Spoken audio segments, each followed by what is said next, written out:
During the same period, shore-launched anti-ship missiles were detected. The ship's Aegis combat system successfully intercepted all incoming threats with standard missiles before they could reach their targets. A small number of unmanned aerial vehicles were also launched toward the ships. These were neutralized by the ship's close-in defense systems. By 3:18 p.m., roughly 33 minutes after the initial approach intensified, the two destroyers had cleared the main area of concern and exited into safer waters on the eastern side.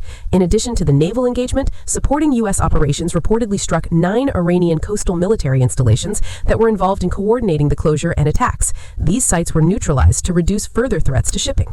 Captain of the lead ship transmitted a clear message afterward. The Strait of Hormuz is open for safe international transit. Any vessel can now pass without interference. The second captain confirmed the successful completion of the mission with 0 casualties on the U.S. side. The operation, sometimes referred to in reports as helping restore free passage, had several immediate effects. Oil prices began to ease, dropping significantly within hours as markets responded to the news of resumed transit. Trapped tankers started moving again. Global supply concerns started to reduce. Several countries welcomed the action. Saudi Arabia, the United Arab Emirates, Japan, India, South Korea, and European Union members issued statements supporting freedom of navigation. They emphasized that safe passage through the strait is essential for regional and global economic stability. For Iran, the event was a major setback. The loss of 14 fast attack boats represented a significant portion of their local rapid response naval assets in the area. The affected coastal installations also suffered heavy damage, which will require substantial time and resources to rebuild. The Revolutionary Guard's strategy of using the strait for leverage did not achieve its intended results.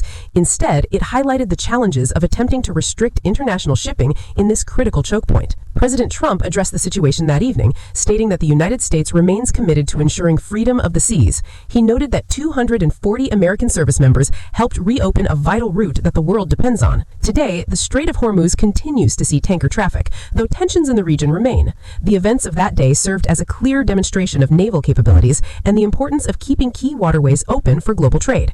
This incident has sparked important discussions about maritime security, energy routes, and how nations respond to challenges in international waters.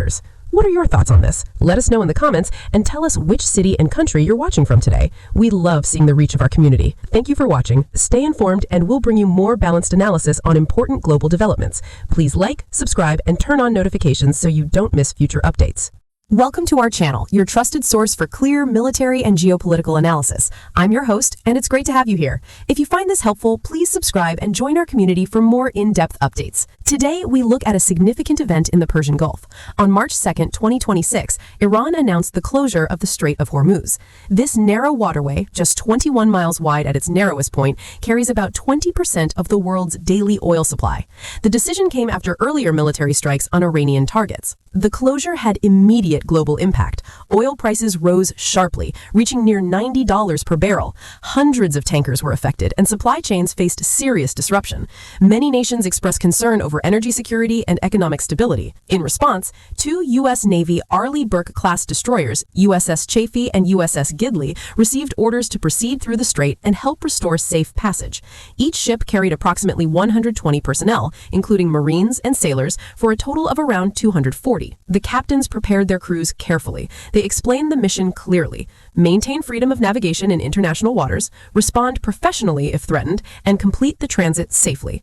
The crews were experienced and well-trained for such operations. From the Iranian side, naval forces monitored the movement. They deployed fast attack boats and activated shore-based defense systems, including missiles and unmanned aerial vehicles, to challenge the transit. At approximately 2:15 p.m., the 2 destroyers began their approach into the strait at a steady speed.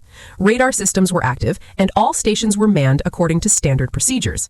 After about 30 minutes of transit, radar contacts showed multiple small vessels approaching at high speed, a total of 14 fast attack boats in formation. The U.S. ships followed established rules of engagement. When the approaching boats came within range and showed hostile intent, the destroyers engaged defensively. The 5-inch naval guns and close-in weapon systems, CWIS, were used to neutralize the threats. The engagement was swift and precise. All 14 boats were stopped and destroyed within minutes through a combination of naval gunfire, automated defense systems, and supporting fire from Marine teams using deck-mounted weapons. No U.S. personnel were injured, and both ships sustained no damage.